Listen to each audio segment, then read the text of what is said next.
Well, I suppose it's about time I talked about The Last of Us Season 1. As always, I'm Al, this is the Geek in Review. So let's get to it, and this is going to be kind of audio only, just to give you a heads up. So it's a video game adaptation that finally got it right. It seems, well, yeah, people love it, and it's got huge viewing figures, and yeah, a new game and probably a new second season and no doubt spin-offs, I bet, when it comes to this franchise. But I want to look deeper into this show and what it's about, and I've got some thoughts, so you get the idea.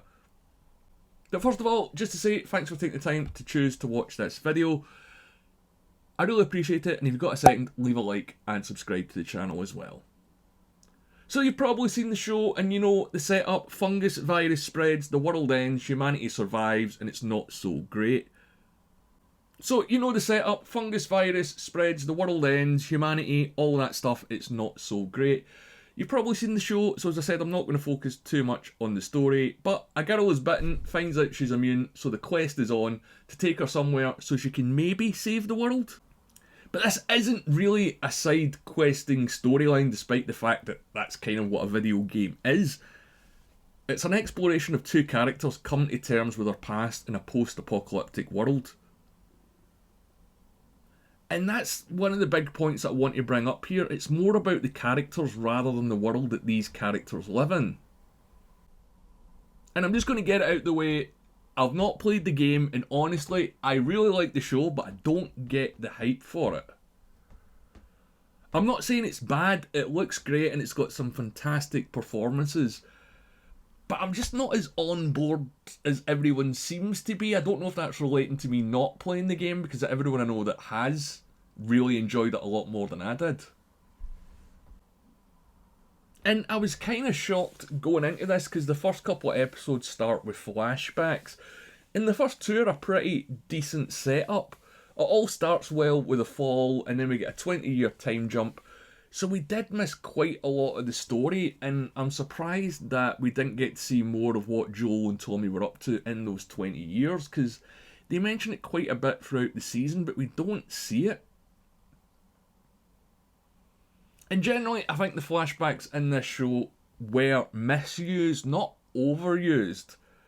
And I mean, the show could have become dependent on them the sort of way that Lost was all those years ago that didn't really pay off. But one of my main gripes about the show is we don't get enough of the world that these characters live in. So I think having flashbacks of characters like Tess even would have really helped fill in the blanks. Kathleen as well, because they were just sort of introduced for an episode or two and then gotten rid of. Which I think is a real missed opportunity, particularly for Tess and Kathleen, because I really like both those actresses, who I think are both... They're not both Australian, I think one's Australian and one's from New Zealand, but you get the idea. This show focuses solely on the two main characters, apart from the Frank and Bill episode before you start, but it doesn't really allow you to care about anyone else. The same with Ellie, even with her flashbacks. Which, that was a great episode. I liked that we got to see what it was like growing up in Pedro in Boston. But it was only one event in her life, and okay, it was a huge one. But they could have used these a little bit more to show us what life was like with Ellie before she met Joel a little bit more. Because yeah, we get the Riley episode and how she got bit, but we never see what happened after that. And I did think in the last episode that when Ellie was telling Joel about Riley, that's when we were going to see it and find out what she had to do to survive. But yeah, it's not really the best for me in terms of how they utilised this as a storytelling device. And it did really affect how these characters went through the world. And what I mean by that is, despite it being a post-apocalyptic virus, blah blah blah, whatever, the world didn't seem that threatening. The show didn't really lean into one thing, and by that I mean you didn't see too many infected, and you didn't really see too many human antagonists. I know there was Kathleen, and I think the other guy that led the cult was David. But they keep talking about raiders and bandits throughout the season, and you don't really see that either. And the whole fact that Ellie is this girl who could potentially save the world, until the last episode, they didn't focus on that and what that could mean for her and what that could mean for the actual world itself. Because I think you'd be a little bit more precious with someone that was that much of a potential saviour than Joel was. I know they can't trust anyone, but at the same time, this is an absolutely huge thing and turning point for the people that exist here. And yeah, I don't know. The implications of what Ellie can do or what she can potentially do wasn't fleshed out enough for me. But that's just me. Again, if you've played the game, you may have enjoyed it more on a certain level that I didn't. But going back to the humans for a second, yeah, we only seen the characters that were introduced to further the plot, even if they weren't in the game. And going back to what I said a minute ago about the raiders and the bandits and all that, they never really popped up unless they needed them. I mean, in the finale, Joel and Ellie drove seemingly for days without any confrontation or assault, and yeah, this world just doesn't feel dangerous unless it needs to be. So spin it back a little bit, going back to episode 1 and 2, I think it was episode 2, when Joel explains, or Tess explains to Ellie about stepping on the vines and how it'll trigger the infected and they'll all know where they are. That was never brought back up or really followed through. You never really seen Joel and Ellie or anyone watching where they were stepping after this was mentioned. And we never really seen the hordes of infected that were mentioned either, again, apart from the Kathleen episode. And I'm pretty sure that bit was in the game, so it had to be there. And lack of infected, or, zombies, whatever you want to call them, that's another one, because for me, if you're doing a show about the end of the world with a virus that turns you into a sort of cannibalistic zombie, you better have a lot more cannibalistic zombies than this. Now, since the time that I've recorded this, they have said that we're going to include more infected in the second season, so I think they're probably listening to fans, but at the same time, understand why we don't see them. And there's a lot of little things that I think about it as well that kind of bother me, that it's been 20 years and cars still work. They've not explained how to get around the problem of finding replacement parts or petrol going bad. Where are they getting all this canned food and medicine from as well? Because it's the end of the world and it's not great, but it doesn't seem as bad as it potentially could. And the same with Fedra, we were just told that they were the bad guys. We didn't really see any examples of Fedra in Boston doing anything that was particularly like, oh, you think they're a dictatorship or something like that, or trying to oppress people, because they didn't flesh the world out enough for us to care. Like, who's at the top of Fedra? Who makes the decisions? How does it work? How does it all trickle down? That was all questions that I wanted answers to, and I thought, we're going to get a Fedra bad guy pop back up, or someone chase them down for what they done when they escaped Boston, but it never happened, sadly. In the world that these characters occupy, it does feel lived in, but it only feels lived in by these characters. Because we don't get a chance to see it from anyone else's point of view, really. They only run into people when the story needs it, and maybe this is a side effect of the game or the gameplay or following the game story. And if you played the game, again, you might not have that complaint. But outside of Joel and Ellie, there's nothing to connect you to the world because you simply don't know enough about how it all works or who you're supposed to root for. There's a kind of moral ambiguity to Joel throughout the season where he's done bad things and he's not trying to atone for them. He's quite not happy with what he's done, but he's come to terms that he's had to do it to survive. And I thought that's going to come back to haunt him, or something's going to come back, and it didn't. I mean, everyone loved the Bill and Frank episode. If you didn't, I don't get why you wouldn't. But it was so self-contained, the virus and the threat and everything, just showing you how these two guys live in the world that they've now got to inhabit. And it was beautiful, it was fantastic. Both actors should win pretty much every award going.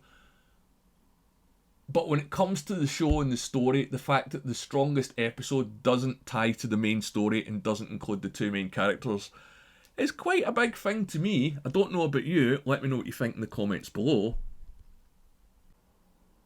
And I wonder if we're going to get more of these self-contained stories in the second season as well. Because the last episode of this was really the first one that was a Joel episode. And although we stayed with him through the whole season, he was missing from a kind of couple episodes here and there, being injured and things. Other than the whole daughter motivation, we still don't know much about this guy. And I keep saying it because it's true. And as I said earlier on in the video, I love the way that this show looks. And I think it's taken a conscious decision to avoid basically what The Walking Dead done. I mean, technically, the Walking Dead franchise is still on at the moment. The main show is finished, but there's a bunch of spin-offs that no one cares about. But yeah, having to bring a post-apocalyptic virus world to life after The Walking Dead, you're gonna have to actively go out your way to make sure that there's not comparisons there.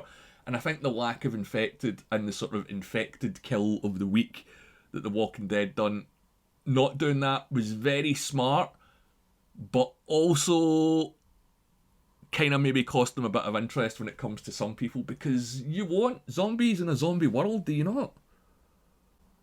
But it did do quite well to avoid the Walking Dead tropes, apart from the cannibal stuff, because I mean, let's be honest, that was straight out of Terminus if you've read the comic books or watched the Walking Dead show.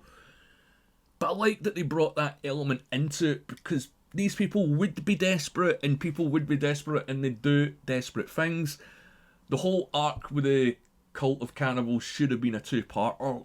They were so interesting in how that group or structure or society works, and how there's the two levels, there's the people that know about it and the people that don't. That would have been really worth exploring and breaking down. And again, going back to gameplay, because it's not in the game, I think that's probably why it wasn't in the television show. But going back to the production for a second, although it is as big and as fancy on initial viewing as, say, Mandalorian or the Lord of the Rings show, the production on this was amazing. I mean, clearly there was a ton of CGI used. Most of it, I have to say, was pretty effective. I can't think of any scenes where there was like dodgy CGI or it didn't work for me. Because you've seen these characters walking about this world, going into buildings, doing stuff like that. Fantastic. I love it. Who doesn't love a post-apocalyptic show at the end of the day? But for me, the main issue with this show is the characters. It only focuses on the Soul 2. We should have got more of Tess, and we should have got more of Tommy. I mean, we're probably going to get Tommy in Season 2. And almost everyone else that's introduced, Kathleen, Sam and Henry, everyone else are killed off straight away. And you don't get a chance to know much or care about them. I did think, like I said, we're going to get a few more flashbacks with regards to the world and the characters, and it would have been nice to see that, but for some reason they chose not to do it. I did think when Kathleen showed up she was going to be a returning antagonist, but nope, when anyone new is introduced, they're killed off before they're interesting. So they're just sort of devices to move the story forward, rather than characters in the world. And that for me is the issue, is there's no depth to anyone outside of the main two. And that's something that kind of confused me, because one of the showrunners, Craig Mazin, I think that's how you pronounce his name, his last show, Chernobyl, was one that perfectly balanced one story with a lot of different characters and a lot of different points of view, bringing it all together. And there was never any real time to do this in the show, because I think it's too beholden to the game. And I'm sure there are a lot of differences between the game and the show, and if you're a fan of the game and you've played it, let me know in the comments below. But you can sort of tell which bits are from the game and which bits aren't. Especially when it comes to like Joel shooting people and things like that. Like the sniper bit with Kathleen and the hospital bit in the last episode. I'm willing to bet that that's pretty solidly shot for shot of the game. Story might work while you're immersed in the game and the gameplay, but when you're watching the show, it kind of felt like it was a little flat. Or at least I pick apart this story, it does feel to be a little thin. I mean, this was a great first season of television, and I want to see more of it, but I want to see more of the other people in it that are not Joel and Elle. What's it like to live in this world? That's what I want to find out. And I want more episodes from other people's point of view as well. And I want some flashbacks that are going to be relevant. It'll be interesting to see if they carry the flashbacks over to Season 2. And of course, I want more infected. and I know it sounds like I'm being hard on this show, but I honestly just don't get the hype for it. It's good, but it's not great. It looks brilliant, but it's not life-changing. The performances, especially Bella Ramsey, are excellent. And I really want to see where they go with that, because, man, what do you think? Did Joel do the right thing at the end of the last episode? Let me know. But yeah, while it was a good first season, not phenomenal for me. If you're asking me to rate it, I'd probably say a 6 or a 7 out of 10 overall. But it was a pretty good first season. I just want more focus on certain things and to expand the world. And there to be a bit of a threat, because, yeah, it seems a little bit easy that these people live there. But I want to know what you guys think. Did you enjoy the show? Do you think that Joel made the right decision at the end of the last episode? And are you going to make the right decision by subscribing to this channel and leaving a like? Let me know what you think in the comments below. As always, I'm Al. Thanks for watching.